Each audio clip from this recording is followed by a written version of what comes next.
All right.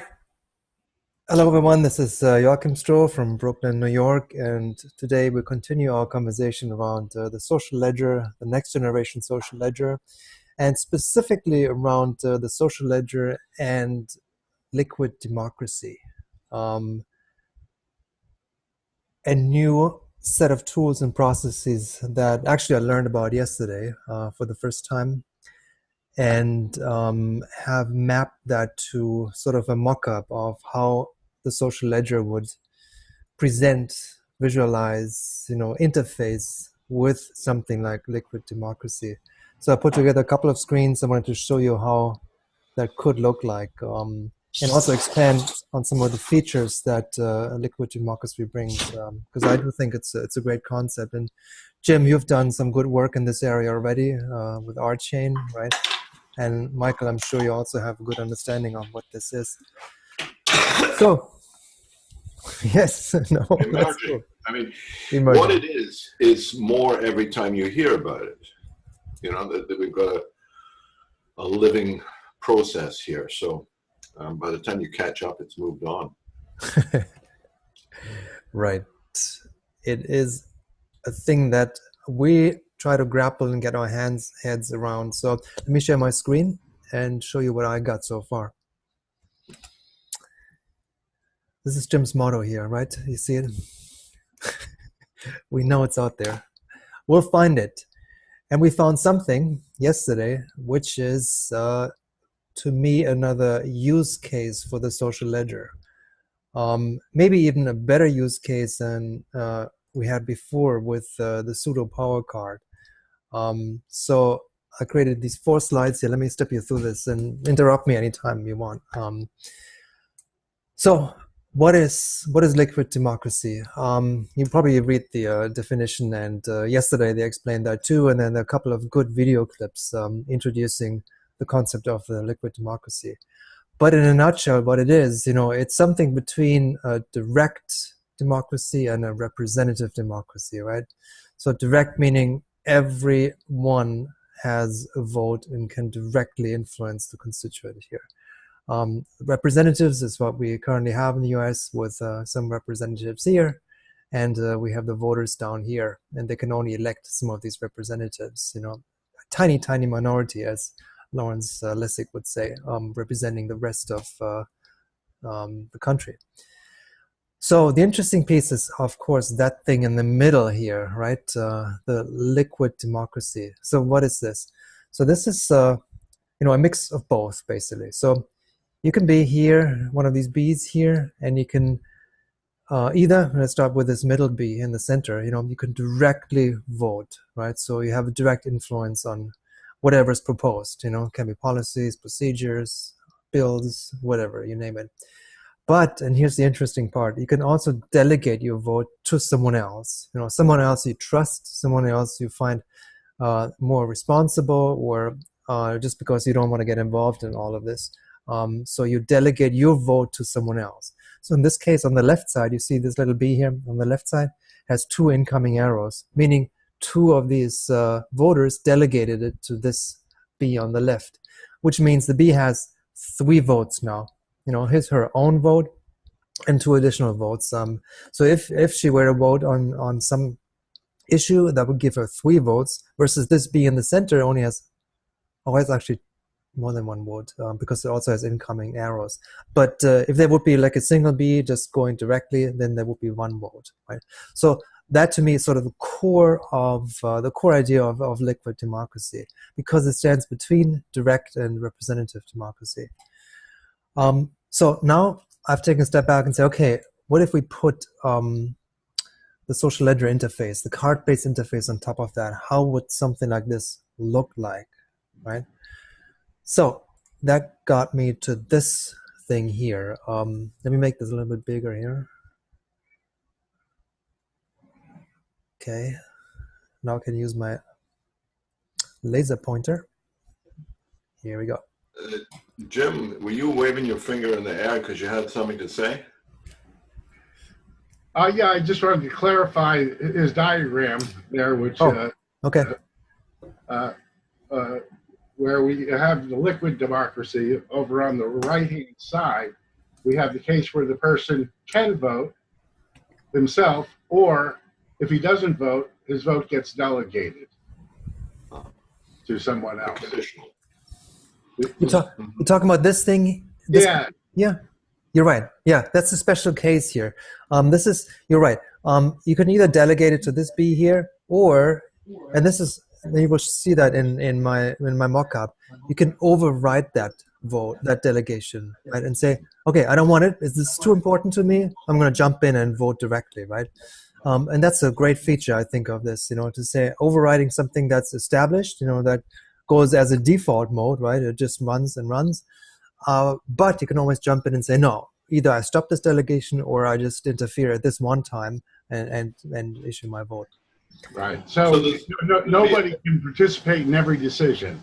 So you choose your battles and you delegate your vote where you trust someone else to vote for you. So this is basically a proposition for generalized influence peddling in a way. It's like I can put my support behind threads, persons, projects in this sort of a way. It's some years ago I was musing about a thing called a preferendum, which would be a non-binding referendum process, and that in fact you could, because they were non-binding, they'd be dirt cheap, and you could run preferenda as an open project, almost like liquid democracy, and it's just mapping out where the influencers are and where their influence is coming from and so on, Mm-hmm. And this is perfect model for it. What I'm particularly just wanted to sure. When the London people, David Bovell and Dill Green, were talking about this, they were pointing out that we need a wide general pattern to explore the variety and choice here. Whereas when David Ernst was demonstrating what they've already done, it was a brilliantly evolved specific package that related into the US congressional primaries process. And it's this balance point between those two. We've got to find a place where we can have the variety that David was referencing and the specificity that the other David was referencing to. Meeting of the two Davids here. Right? Anyway. I think so. Yeah. Good point, Michael. So it's not about detail at this point. It's about big picture. Yes, right. You remind me of one more thing here that I didn't mention. You see this little label here. I call it emergent structure, because one fascinating aspect is that at the beginning there's no structure whatsoever. There's no roles, no departments, no units. You just point to someone who you think is an expert or has the capacity to function in a certain role. Right? This is all. And over time, other people will recognize maybe, yes, that person is very active, has the knowledge, has the expertise, and other people point to that person. So suddenly there emerges a substructure, something out of this, just because of the activities of all the different people here inside this, dotted line. The entity is emergent from the activity.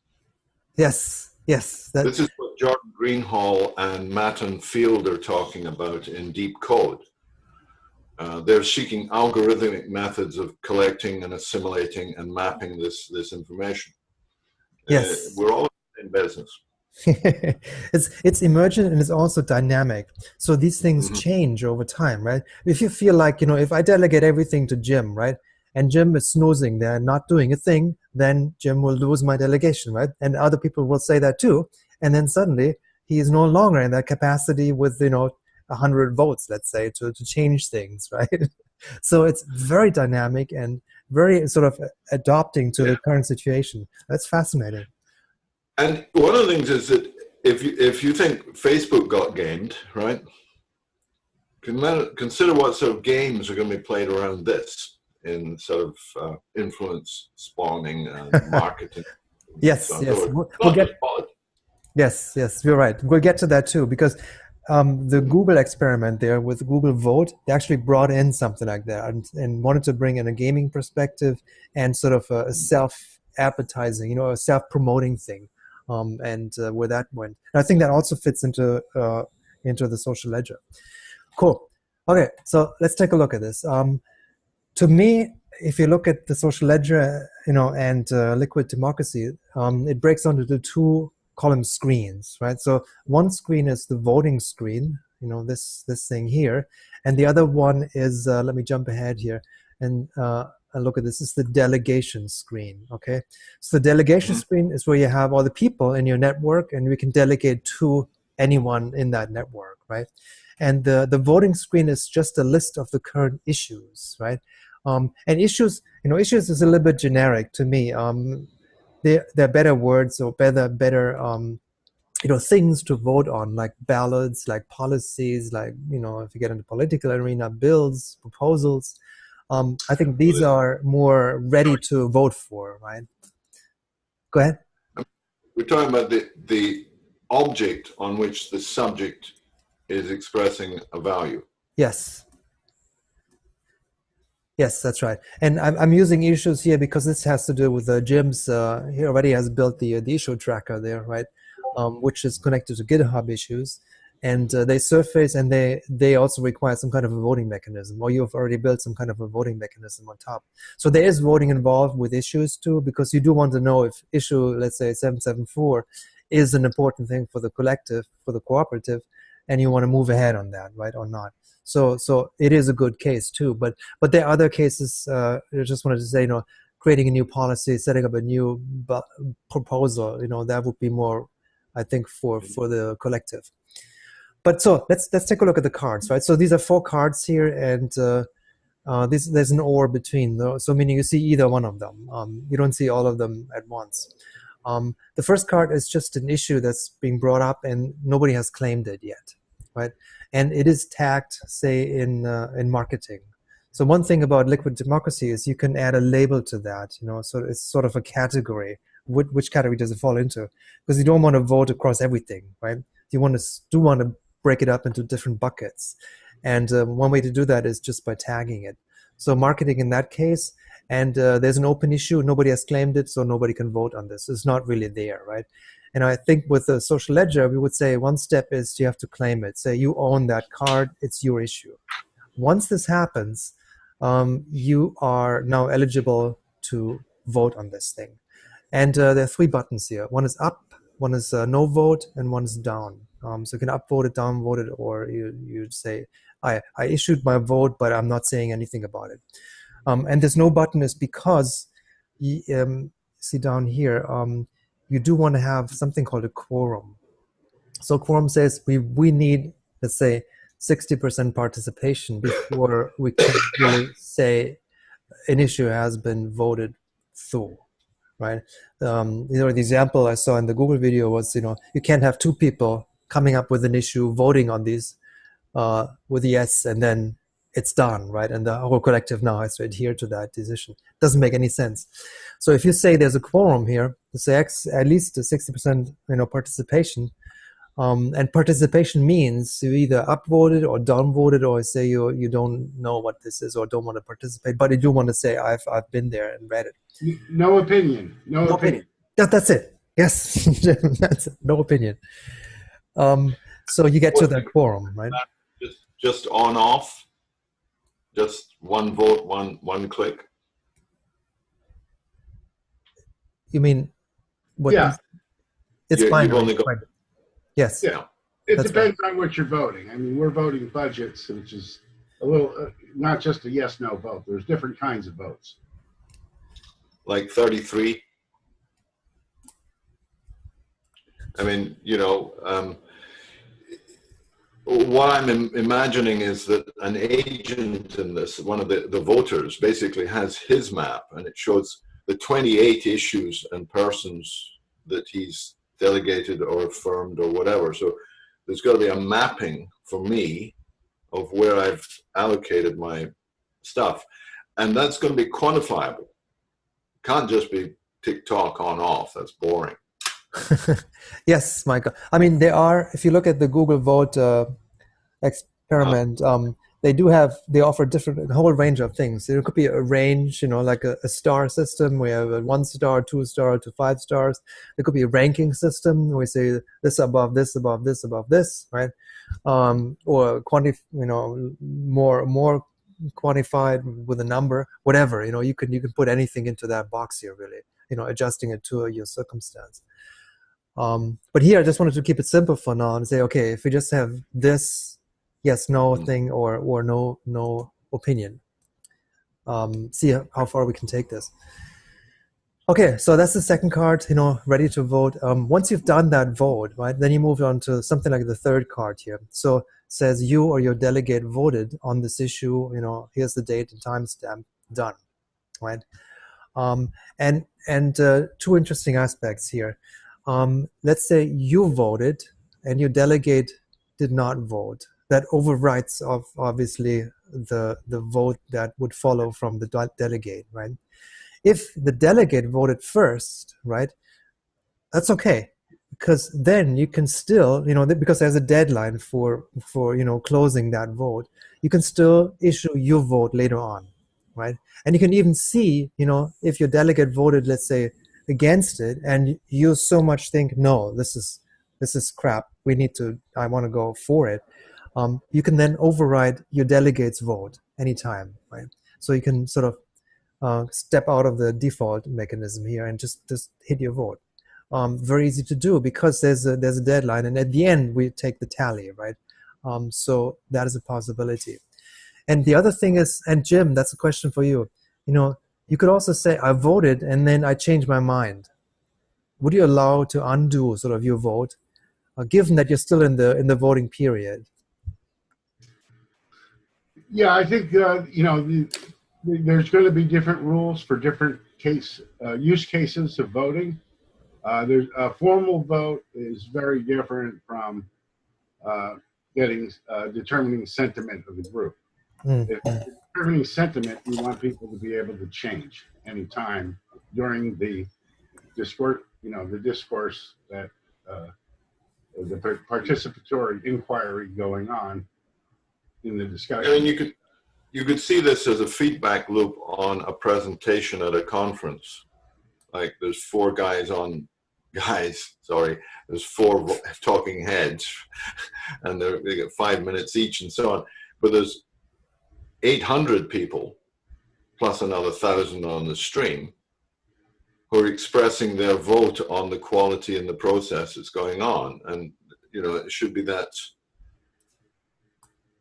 capacity, a real-time vote and change my vote sort of aspect. Yes, that's right, Michael. And this is what I had down here. Should a real-time tally be displayed or counting the votes at the end, right? So I think that goes back to what Jim also just said, how formal you want to make this, right? If it's like super formal, super structured, you don't see anything, everything is hidden, and then at the end, bam, you have the results, right?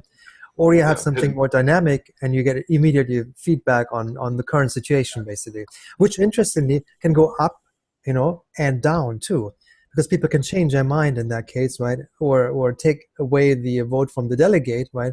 And then vote on their own. So it shifts, back and forth. So that's an interesting picture, right? So in this sort of flock of birds, this murmuration that's doing all this, you've got the individual agents have their proximity, but they also have their largeness and can shift into another part of the place. Oh, that's totally, yeah. Nice. You have these gravity wells, right, with some individuals attracting a lot of attention, right, and getting people in, and then they're voting, right, and this changes the whole picture, right? Yeah, and don't forget dark matter. There's got to be a dark matter part of this as well. Right. Black holes, all sorts of things. Yeah. Carry on. Okay. Let's go. One more thing here, Jim. Obviously, this also ties into, since the social ledger is a meta tool, so it ties into whatever tracking system you're using in the back end, right? So you're grabbing all of these cards here basically from your own tracking system. So in your case, it could be these GitHub issues, right? So there's a fetch via API calls, and you just bring them in with the current status and the people that are involved there, and then you just overlay on top of that this voting functionality, right? To say, okay, now we can vote on these issues, and then we can store that, I don't know, either part of GitHub or you put it into some other database backend. And this is where it gets interesting. The ideal situation for the ledger, for the social ledger, is it goes into some kind of a blockchain, right? So any activity that you do is recorded, right? So if you vote up, that's a record of your activity. It goes right into the blockchain. So later on, if somebody has some questions about this vote, you can always retrieve that, and we have that as a permanent record. And so also with changes, right? That also needs to go obviously into a permanent record. So if you change your mind, you have another timestamp, and then this is when this happened. But again, to me, this is very, it's abstract, so you don't know what backend you're going to use. It could be anything where your policies reside in your system, your bills, your proposals. Proposals is a good example. Say, stuff could be in Lumio, right? And then you have an interface now on top of Lumio that says, okay, let's do this voting mechanism here for proposals that we have, but another one for some other issues that we're currently discussing. And one of them, we just get outside in the yard and have a fight. That's a voting process. Yes. Right. Okay. Let me add that. Yeah. And you don't need to know even, what that is. If you have something more complicated like, GitHub, where people really don't want to go into that system, you can leave that at this level here. And through the API calls, you can just update it via a modification, right? Okay.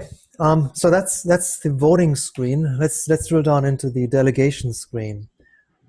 So this fits also very well to me, because one of the original concepts for the social ledger was a screen where you see all of the cards representing the different identities, people that are using the system, right? So now you can, see, 4 cards here, this Joe, Jane, Jack, and Jill. And what you see on the card is, first of all, the tags, right? So they have tagged themselves, being sort of aligned with or are knowledgeable about these different domains here. Let's call them domains for now. So say Joe is in marketing and finance, Jane is technology, Jack is governance and finance, and then Jill is in marketing operations, right? So here's the distinction between, where are these people, in what domain are they, what domains are they voting in? And then you have this notion of a voting power. So this is a number that signifies, okay, how many delegatees do I have? So that means for Joe, there are 100 votes for him if he decides to vote, because there are 100 people pointing to him. And by pointing to him, this is an interesting aspect of liquid democracy. This can be a transitive relationship. So this could be, A pointing to B and B pointing to C, right? So A and C, is still, there's an additional vote now because of that intermediate step, right, of another person who is the delegated. And that could be n number of levels, right? So it doesn't really matter how big that tree is. It works by just adding up all of the sub-pointers, subtrees, to come up with the final tally, which would be, say in that case, Joe would be 100 votes, Jane 86, 32, and 3 votes. And you could potentially come to this screen here, and this is ordered by votes. So this is kind of the power picture of who has the most voting power. And you immediately see, okay, Joe has 100 power pictures, points in marketing. I like Joe. I like his work, I know him. Actually, I can delegate now. So this is this big button here that says I'm delegating. That's my action now, to delegate my voting power to him. So Joe will get 1 more from me, so it's 101. And anything that happens in marketing or in finance, right, that will be delegated to Joe. And I'm sort of out of the loop. I can now step back and say, okay, I'm just looking at it from time to time, but I trust Joe to handle any marketing and finance question, right? So very easy to do. And assuming I click on one of these buttons, the state of the card would change, obviously. And this is Jill here on the right side. You see, this is where I delegated that earlier. So I delegated my voting rights to Jill. She's in marketing and operations. She has 3 votes. and there's an undo button here. So again, undo meaning, I don't like what Jill did. I revert that, and I take over my voting myself, or I delegate it to someone else, say in marketing. I know Joe is better at this. I delegate it and just click on delegate, and it's a one-click action, right? And then from then on, Joe will vote. I will trust Joe's vote instead of Jill's vote. So this is one thing. Another super interesting thing is, and that you're the expert in this, Jim, which is DAGs, right?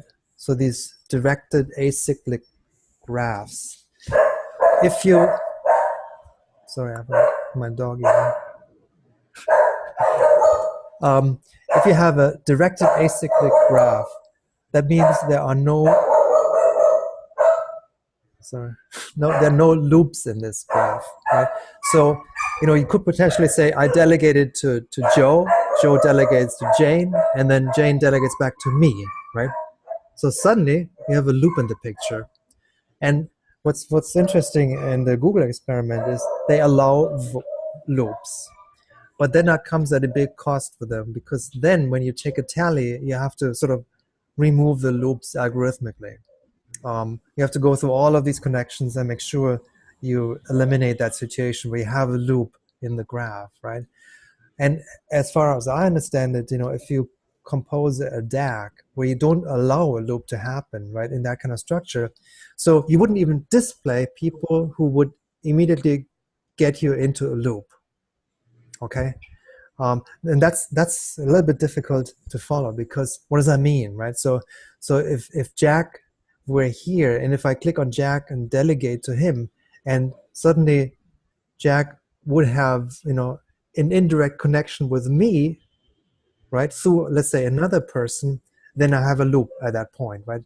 So what we could do with the social ledger is implement a way so it only shows a DAG, meaning the Jack's card wouldn't even show up, because it would create a loop at that point, and we don't want loops in the system. That's not allowed, right? So I think, and Jim, correct me if I'm wrong, this should be a simple algorithm to test, for each person. If I were to click on that, if I make a connection to that person, do I have a cyclic graph suddenly, right? Does it break the rule of acyclic graphs? If it does, don't display. If it does not, then you can show the card. Yeah, we can forbid them. Or we can remedy it some other way, like Google. But I think the simplest thing is to eliminate, just not let it happen in the first place. Problem is when people, it limits people's ability to change, and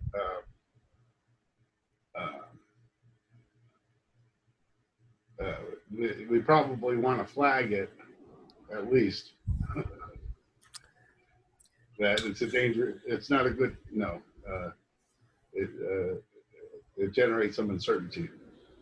Yeah, that's the problem with life. It generates uncertainty. We want to know what everything is, but we also want to be able to move.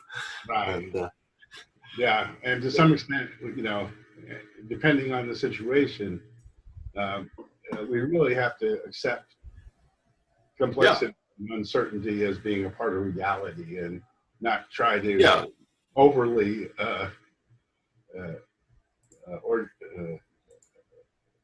get rid of it, in order to be flexible.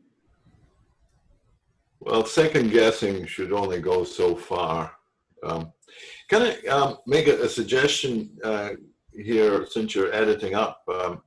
Sure. Can we have Alice and Bob and Carl and Dale or something for these people? Because Joe, Jane, Jake, and Jill are going to drive me nuts. Okay. They really are. My brain cannot soak Jay's part. You'll find it happens at 56. After that, you can't deal with J.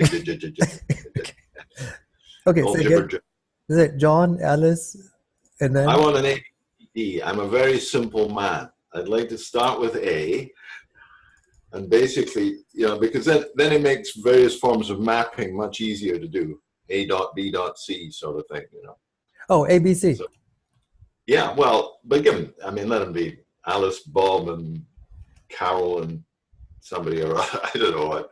But I would like to get us into, because this is architecture, what we're displaying here. This is rules basing, right? The structuring the pathways, and it'll be easier to follow those if we can label them with simple alphabetic sequences.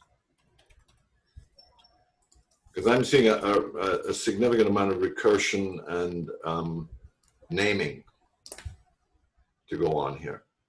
That's all. Good. Thank you. Sounds good. Sounds good. All right. So you're right. Back to your point, Jim. Make it clear if we cannot delegate it, because you wonder why this person was on my list, now it's gone. Why is that? So some way to say, hey, there's no delegation possible right now because you end up in a loop here. Yeah, you'll probably have to generate an event for the person to vote. In the case of a loop. Yeah. In some cases, if depending on how the delegation goes, it may be that that your vote is not determined because of the loop. See, that's what Google did, right? So they wait until the end and then they determine everything. If we say we keep a strict DAG, we only have a DAG, the whole tree is a DAG. It's not a tree, it's a DAG. Then we don't get into the situation where at the end suddenly this delegation doesn't work anymore. You're muted. And you're also not representing reality. So flagging it like you did here is fine. And then there's an event that may have to get processed later if the vote turns out to be indeterminate. Okay. Yeah, that's something. If you want to disallow it initially, fine. But like I said, we don't model our systems, our thinking, and our operations to model the system. We make the system to model what happens in real life. And people change them. In other words, you're saying, if Charlie's available, I want to use Charlie. But yeah. Charlie may not be available. Okay. Right. Let's say Dorothy delegates to me, and Charlie delegates to Dorothy. So in the event that Dorothy doesn't vote, there's an event, a failure. Okay, that has to be handled, and this is a reactive system. We react to it reacts to the indeterminacy which engages me to make a decision. Yes, I mean that to me is a function of this voting screen, where you have a screen, can visit that, say, daily, and you see actually what issues have not been voted on, and your attention is required, right? Because there is no delegate that you have appointed, or it failed somewhere, right? That maybe a delegate didn't vote for you, so it actually says, well, you're the fallback, because you can still issue a direct vote, or you can choose another delegate. But there's either a notification process, or to me is more like a dashboard, where I can come to and say, anything that I've delegated, I don't worry about, right? So it doesn't even show up on my dashboard. But there's some things that I have not delegated, right? So of course, either I really want to go in here and do issue my vote, or find someone else, right? So that's an interesting conversation on, the expectation of the participation in a system like this, right? I think this is pretty critical, Edge, because this is a bit like the early flight business. One part of the deal was getting the plane in the air. The other part was getting it to ground again. Flying was terrific. How was the landing, right? Now, this is a process about decision making. Decision is a time-based or space-based, but there is a cutoff point. And that's the difficult part with decision-making, is the point, the end point. But on the other hand, there's the assimilation of sense-making, the gathering of the information and the mapping and the seeing of what is happening, the process. Because the liquid part of this process is process. There is no end. We should, in fact, I think, begin the design of this sort of process as though there's no decision to be made, just steering and influence and relationship to be patterned and marked and allocated. Because that's a job in itself, is how to allocate my preferences, allocations, delegations, whatever. That's going to be a big one. But unless we get that one working nicely, the close-off processes of how do we retract this, how does the DAG come into the other, that's huge. And we could get really entangled in the landing before we've really got the flying going. Yes. I've had everything that's gone on in the last half hour basically has been about landing. How do we land without it being a crash, which is critical. And it's the only way people are going to use this is if we can fly and come back alive. Yes, Michael, yeah. You brought up the interesting connection to decision-making, right? Decision-making rules, decision-making tools, which is a big one, obviously, in any collective cooperative. This here, I believe, is a system that's better than anything we've tried before. Why do I say that? Why do I say this? Because, remember the decisions we make in the collective, in the Digital Life Collective right now. It's usually a meeting with 5 people, and we agree to something, get some consent, nobody raises his or her hand, and we have made a decision, right? And then suddenly after the meeting, people say, whoa, who was involved and who made this decision, right? With this, we would say, well, okay, decisions are recorded in this voting process. And nobody would, unless you're not really satisfied with the voting process, we would all agree to, yes, that's the set of decisions we made. Now, one of the key things here is the decision word.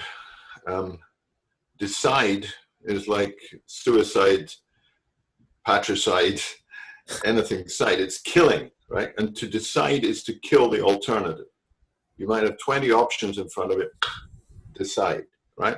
We've chosen specific. It's an ending, and so on and so forth. So it has that shift from where are we headed to, damn, we're there, right? Uh-huh. And there's a lot of issues about how that steering ends up. That's the power issue in politics is basically only a few people get to steer and they know where they're going, where this is going to be taken to. So the decisions are made behind smoke-filled rooms or whatever. What we're looking for here is a way of seeing the preference, attitudes, feelings, thoughts, ideas. This is the sort of thing that I think reflects back to Laura and Christina's concerns about inclusivity and comfort level. Because all too often the fear is, oh, bloody hell, something got decided and I don't know how to run this thing. There's a feeling of, so that's where I'm emphasizing this inclusion, the steering, and the transparency of the steering. The way the system makes sense is so important to the decision that it ends with. So we've got to be in the sense-making mode before we cut the clock.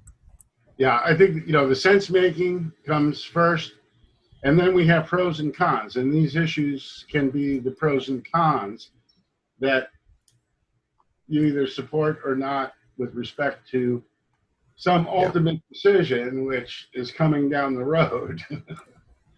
They could be alternatives. Okay, so you have a structure of problems, alternatives, pros and cons, and And the opportunity to change one's mind. Right, exactly. If I can't change my mind, I'm damned if I'm telling you what it is. Yes, you're right. Okay. Great points, both. You know, the sense-making part, to me, a lot of this happens in whatever system is behind it, right? So let's say there's an issue coming up and it's recorded in GitHub, and what you see in GitHub is actually a long list of comments. You know, there's a back and forth going on to understand what the issue really is, right? Before it gets to a point where now we're ready to vote on this because we have two camps, or we have to move ahead and say everybody's comfortable, right? But it does raise one thing, Michael, that's interesting.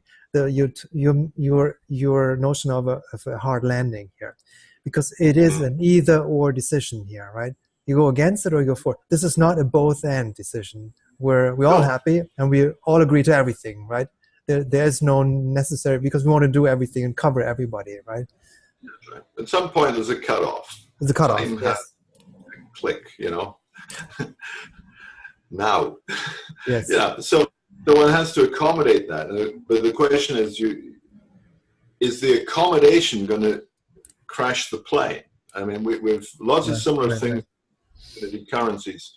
The anxiety about what could go wrong was blocking the development of the tools that made it fly. Everybody was afraid of getting in the air, because if you got in the air, you were going to crash. It was going to be bad. So let's get in the air. So they were actually tying themselves to the ground. So there's a bit of a feedback loop between these means and ends. This is about methodologies to ends. And yes, big deal. One thing that the Google person brought up, and they did not implement that in their experiment, which is, he called it an iterative vote. So that means you can actually redo this, you know, after you've voted and we suddenly have new facts or new things, or the situation changed, you can go into another voting loop and then involve everyone who was involved in the initial vote to go through another round here, right? Either on the same issue or what I call here as into sub-issues, right? Because it might turn out that this whole thing was too complicated, too complex. We have to break it down into smaller pieces that are more manageable, right? So what do you do in that situation? You know, suddenly out of one issue comes 5 issues, right? Because you really thought about it, and really it's a lot bigger than you expected. But that's doable too, because the only thing is to do, you create 5 new issues, right? And you know who actually voted on the main issue, and you can go back to them and say, okay, what's your comfort level now? Let's do a revote on these 5 sub-issues without involving everybody else in the collective here, right? Yeah. So that's one way to addressing and making the landing a little bit more soft, right?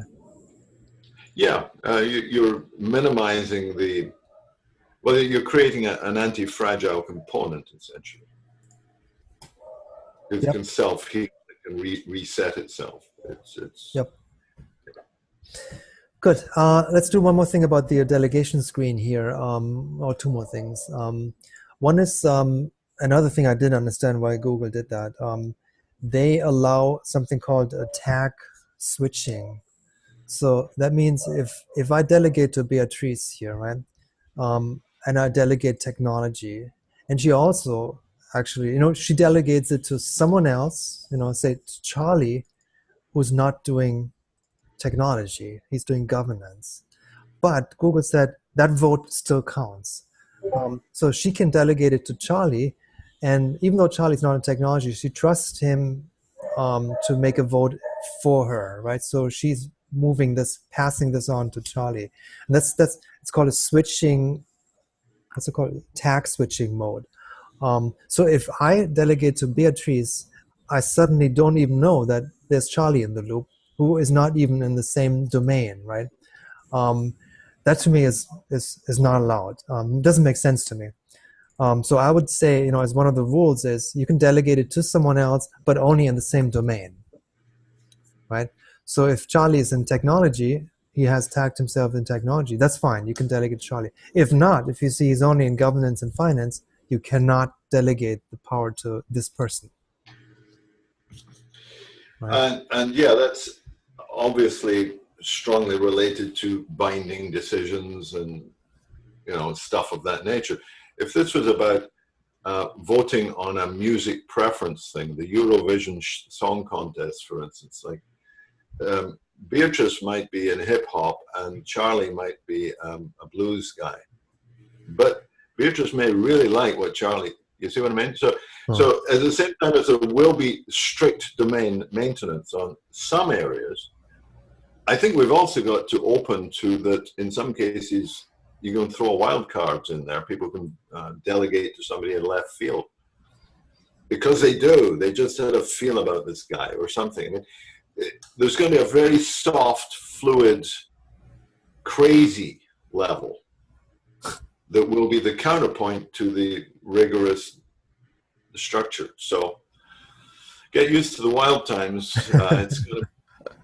Yeah, I don't know that we're going to have enough time here to get into the superfluid democracy that I'm envisioning for our chain. Oh, tell us a little bit about it, Jim. Superfluid. Is that the domain? Okay, and, I'm coming from the standpoint of group autonomy, and I don't know exactly where to start here. Maybe with well, Jim, before we get into the detail, because I've only got about 5 minutes and I've got to cut out because I got things, etc. Can we relate this to the process of emerging a general context of liquid democracy? I mean, if it's the detail of the superfluid, I'd say that's another conversation than today. Well, let me show you, and you can decide. Yeah, but that's the thing. It's like very be that fluid. We are super fluid here. Yeah, I put it so. Okay, it's based on the Avogadro trust matrix algorithm, which is attack resistant, and we. Bread. I'll pick you up in a minute. The bread is called. So we have the trust that's associated with people, and the notion I have is that we break it up according to domain, so that we assign trust value to people, and the votes get delegated based on who participates in your trust ratings of the individuals within that context, so that we have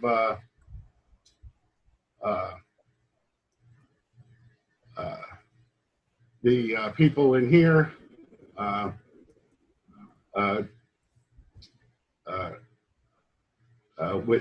within the activity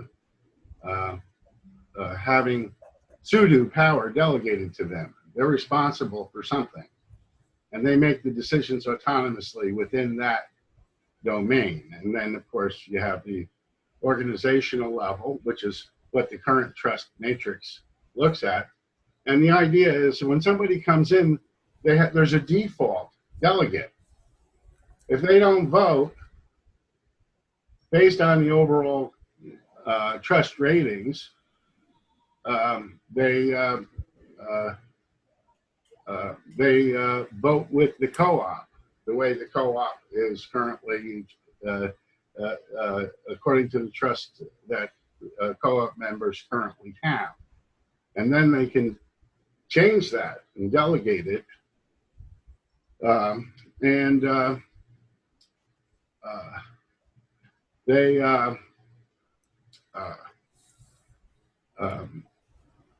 So they rent within the channel, within the domain, within the organization. They have ratings, and then there's the activities, which they can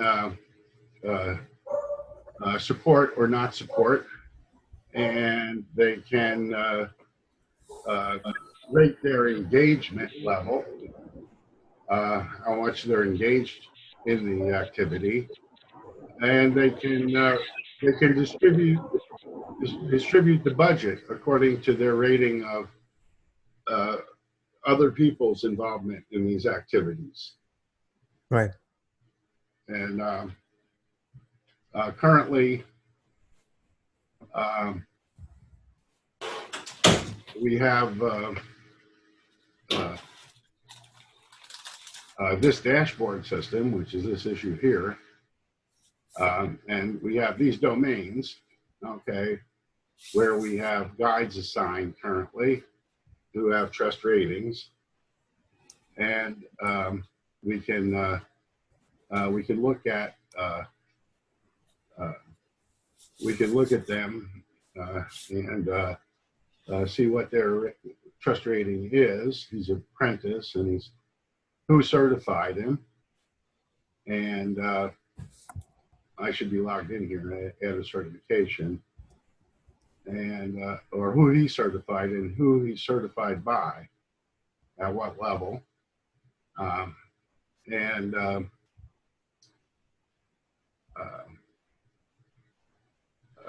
then going back to the structure of problems, alternatives, pros and cons, and the discussions at each level.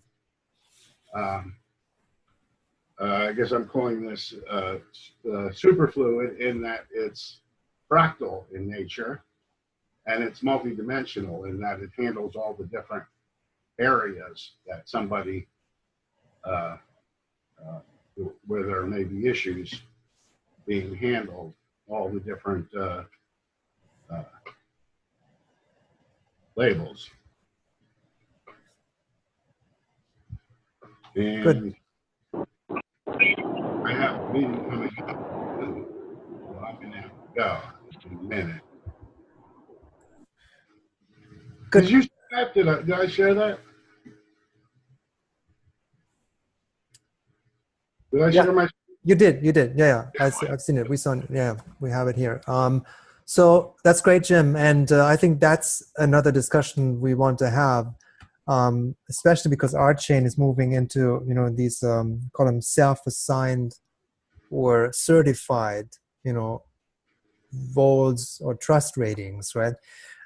This to me is slightly different than the emergent trust picture that comes out of just by you delegating things and others making decisions for you. This is one thing. And the other thing that I find very interesting from Dave Ernst is, there can also be, he also introduces ratings, right, in his world. So just real quick, I know we're coming up with time here, but, he has his rating screens for politicians, right? So you can actually see, give it a grade because you can see the difference between what the voters wanted and what they voted on, right? So what the majority of the voters wanted, you can immediately see that how they diverge from that picture, right? And give a rating. So a trust picture comes out of just, comparing this, right? Just using that liquid democracy process, and you have that. There's nobody going in there and say, Kirsten Gillibrand, I rate her, C, or, I go in there and say she's in that role. That just comes out of the picture because of the activities that are happening inside that process. I have to go now, but there are many ways we can infer things from actions taken on the social ledger, and that's the frontier that we're facing. Take care. Good, thanks, Jim. And I'm wrapping up here. Jim. I'm wrapping up here. I see there's Philip on the call too, so maybe they have another call coming up at 1 o'clock. Yeah, All right, Joaquin, so, this is Christina.